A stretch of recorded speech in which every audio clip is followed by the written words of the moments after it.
Here we have another absolute value. Now what we've done in the past is that the absolute value has been on the left-hand side, and so we could put it between the two numbers that were given.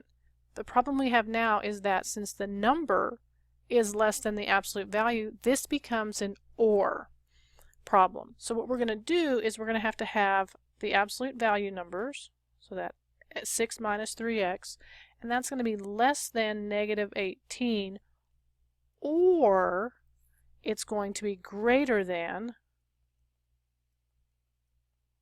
18.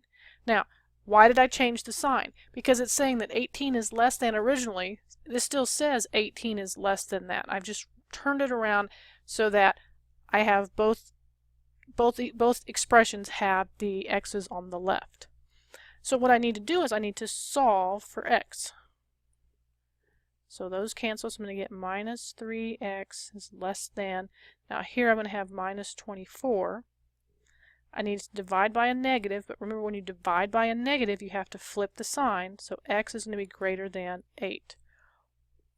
Or, do the same thing over here. I need to subtract 6 from both sides to get x by itself. This time I'm going to get 12. I'm going to divide by minus 3. Again, I've got to flip the sign.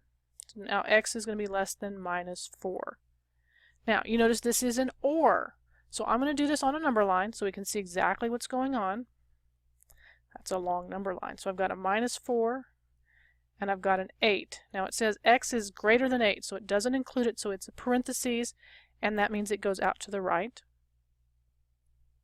Now for the other one, I've got minus 4. It says it's less than it. Again, it's a parentheses, and this time I shade out to the left.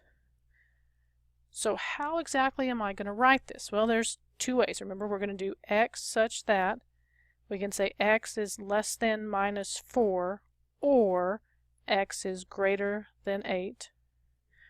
Or we can actually make it as a union. So that would be from negative infinity to negative 4. Remember, we said it's an OR, so that's your union. And it's 8 to positive infinity.